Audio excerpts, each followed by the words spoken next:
Ang daming tao ngayon, parang Pasko, no? Dadali mo na yan? Ha? Ayoko nga. Let's go. Palalig, no? Ang pangalan mo, pare? Francis. Francis, ikaw, pare?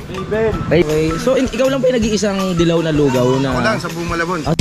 Simulan nang magkulitan kasama si Nuit TV. Hi, good morning. Good morning mga kapanalig. At welcome na naman sa panibagong vlog. Alam nyo na pag nandito tayo. Okay, bawi muna tayo ng hatid kay Budang. Hatid na naman natin sa kanyang trabaho si Budang. At magandang umaga ng Biyernes sa inyong lahat mga mahal kong kapanalig. Kamusta kayo? Yeah. Woo! Ano to? Checkpoint? Ganda ng araw ngayon maliwanag at maaraw. Oh, bakit? Maliwanag at maaraw. Natawa si Budang sa sinabi ko maliwanag at maaraw. Meron kasing maliwanag pero hindi maaraw. Oh, di ba?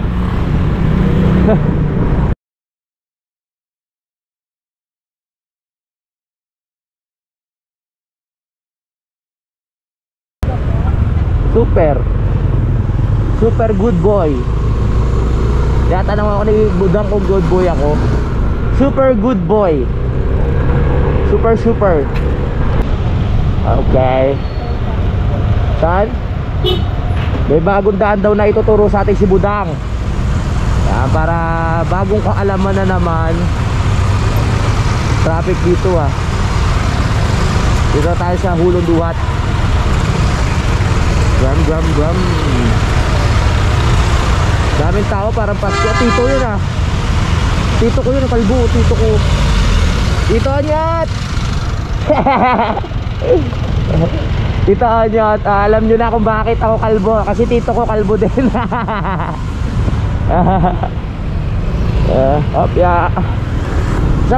Saan ba yung bagong ano na yan? Bagong daan na ituturo mo? Dire-diretso na tayo? Ano tayo? Sa Baybayan? Okay. Let's go, gara go. Namiss ko si Budang ihatid Sabi niya sa akin, ihatid mo naman ako, banding naman tayo. Wow. May bagong gasolinahan na ano dito So bukas meron kaming meeting mga kapanalig sa Eagles, kaya nga ako na uwi, no? Bali after nun, Monday babalik na rin ako agad. Siyempre kailangan natin magsipag, sabi ko nga. At marami tayong kailangan tapusin doon sa Kalaka. Ano, okay lang Budang, Monday balik na rin ako Ha? Sige po. Pinagseset ko na si Budang ng leave. Ang kaso nga sa April pa daw, napakatagal naman nun. Ano ba yon? Ano na ba? January, February, March, April. Ilang buwan pa. Mabilis lang ba yun? O ilang araw yung magiging leave mo? Ha? Isang linggo? Yeah. Leave isang araw? Leave lang isang araw? Ano kaya yun? Di ba yung leave yung mga 3 days ganun, 5 days? Di ba dati may 5 days ka? Ang traffic naman dito. So mamaya after nating ano yung si Budang ihatid, pakain muna tayo ng lugaw, tapos magpapagupit ako. Yung gilid lang, tsaka papaayos lang ahit. Bakit? Porket kalbo, wala nang karapan naman magpagupit. Papaayos ko na yung gilid. Ikaw naman dito. Tapos kanan. Pwede ba dyan? Dito. Tapos dito kayo dumadaan ni Papa?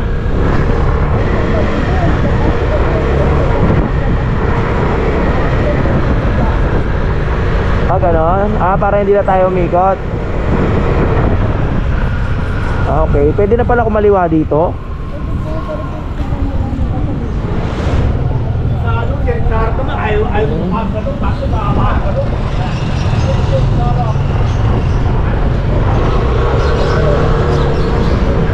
Dito? Alam ko na to. No entry yo.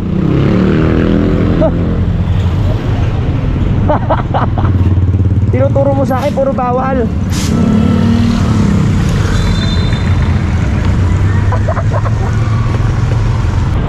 Ang daming tao ngayon, parang Pasko, no? Pasko or New Year.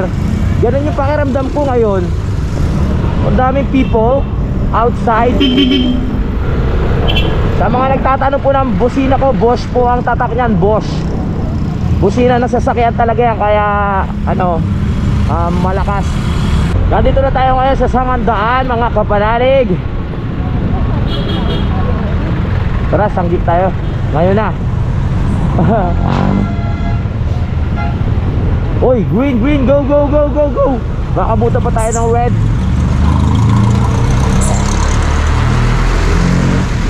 Yun, sakto. Sakto.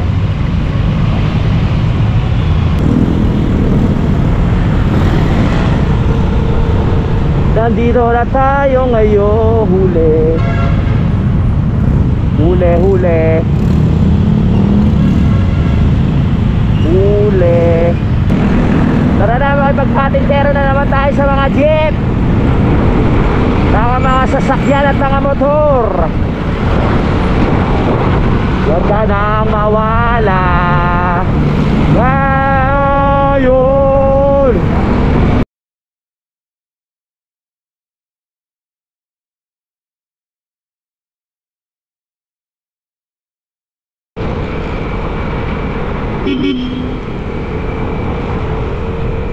Malapit na tayo sa trabaho ni Dambu.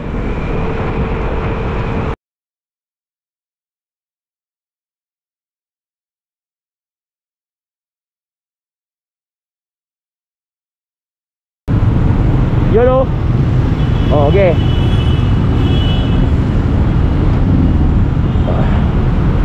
Up, yeah. Oh yeah. Dito na lang. Oh. Okay. Alright. Oh. Dadali mo na yan? Ha? Ayoko nga. Bye-bye. Love you.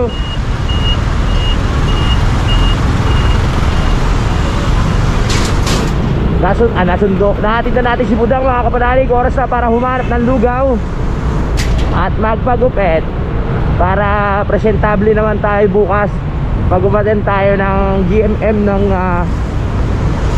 tawag dito ng Eagles. Kailangan medyo cute tayo.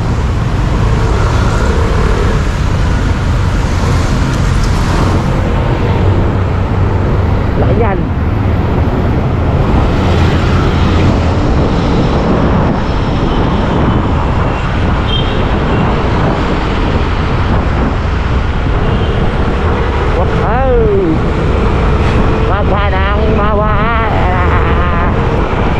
Check lang mga panalig, 9:55 na po. Ay hindi, 8:55 pala ng umaga. Pabalik na tayo ng Nabotas. Pero sabi ko magpapagupit muna tayo at kakain tayo ng masarap na lugaw.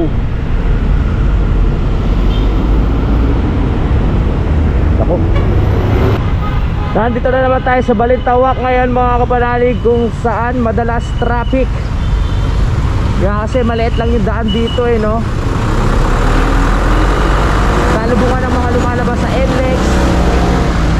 Yan. Mga galing ng mga Baliches, ganyan. Kaya traffic.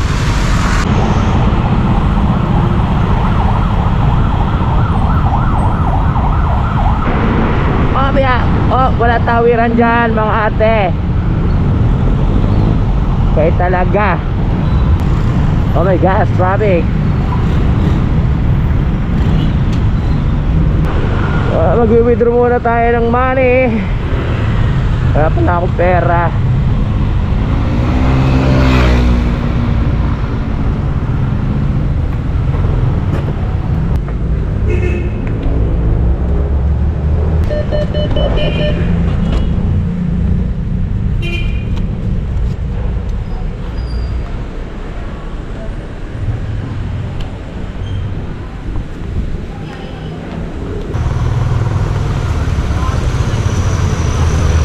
So nandito tayo ngayon mga kapanalig kay Ray Lugawan.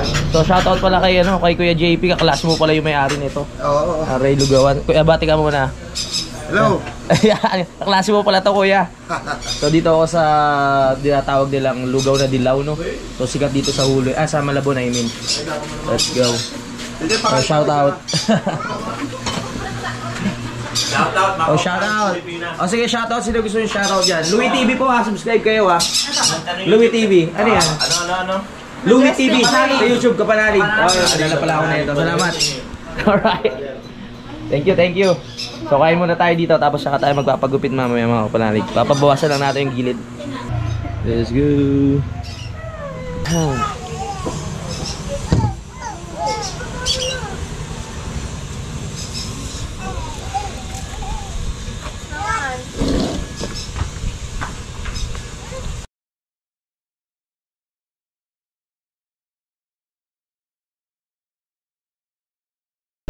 Nakadalawang balik na tayo sa lugaw mga kapalalig kasi masarap talaga yung lugaw dito, no?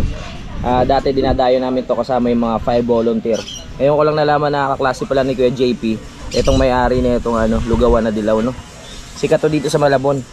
Kaya lang minsan lang din ako madayo kasi alam nyo naman lagi tayo nasa Batangas. So ngayon kung may pagkakataon dito ako pupunta.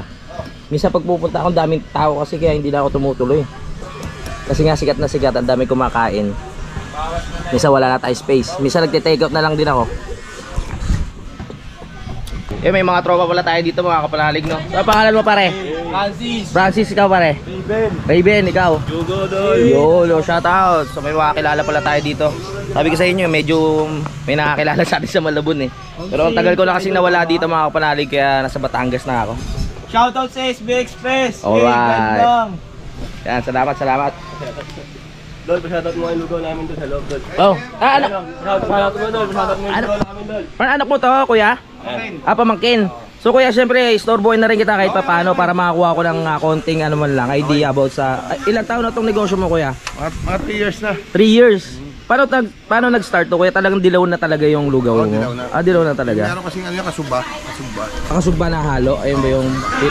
buti. Yun yung sunflower.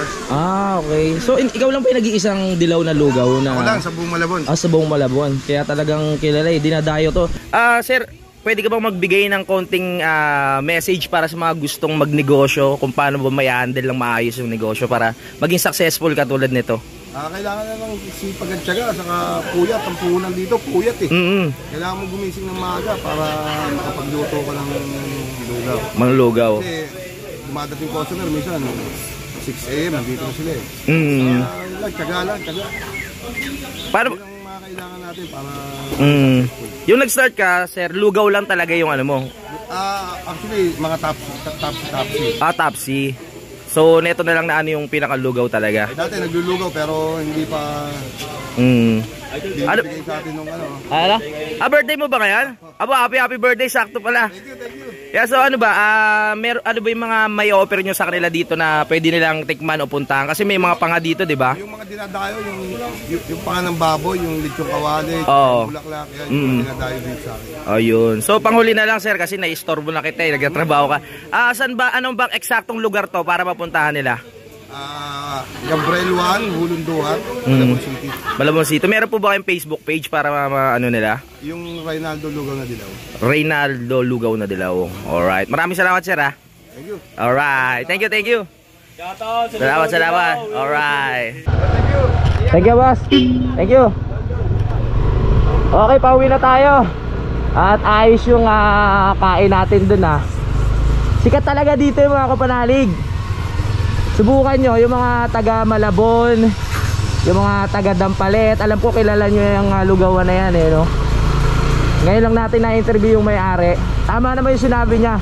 sa negosyo talagang kailangan ng pagpupursige, puyat. Kasi pag ang negosyo mo ay about sa pagluluto, talagang madaling araw pa lang gigising ka na, diba? Kailangan mo talagang magbigay ng oras. So after natin kumain dun sa lugaw na dilaw mga kapanalig, punta na tayo dito sa barbero kong pogi, no? Dito oh. Ngayon na lang ulit ako nakapag dito, pagupit. Kasi nung nakaraan niya, lagi tayo sa Batangas. Kung sinong barbero na yung pinupuntahan ko mga kapanalig, no? Kumbaga, ito talaga lagi nagugupit sa akin dito. Ngayon papaayos lang natin yung gilid. Kasi mga siguro 1:30. Hintayin lang natin na matapos yung si sir na nagpapagupit, tapos tayo na. Siya na kasi nakakaalam niyan, mga kapanalig. Pag upo ko dyan, alam niya na. Kaso nga ngayon, nag-iba na tayo ng hairstyle. Ipapaliwanag ko ulit kung ano na yung gagawin sa buhok ko. Dati kasi talagang pag upo ko, alam niya na yung kahit yung mababa lang yung ahit, ganun. No, sa iba, minsan papaliwanag mo na, hindi pa alam eh. O, di ba? Talaga sa buhay kailangan may sarili kang barbero, mga kapanalig. Kasi hiyangan yan eh. Pag wala kang sariling barbero kung saan ka pupunta, minsan, syempre hindi ka magiging masaya doon sa kakalabasan ng gupit mo, diba? Minsan hindi ka na makapagsalita, o ka na lang na okay eh. Ito yung motor natin mga kapanalig, no? Mukha siyang bago kasi bago yung kaha. Kaya iniingatan natin ngayon na hindi magasgasan o masemplang tayo. Mahirap na bumili, mahal. Okay, tapos na. Uy, tayo na. Alright. Lakas no? Parang lakas makatanda ng buhok pag kalbo.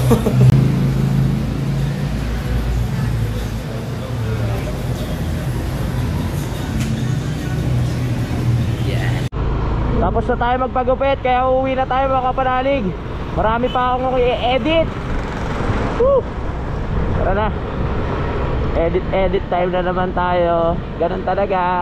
Okay, nandito na tayo sa bahay mga kapanalig at magpapahinga lang ako dahil mamaya susundo pa tayo kay Budang. Maraming salamat sa nanood ng aking simpleng vlog dito sa Nabotas mga kapanalig. Maraming salamat sa pagsubaybay. Hanggang dito na lang po. I love you all mga kapanalig at lagi kayo mag-iingat.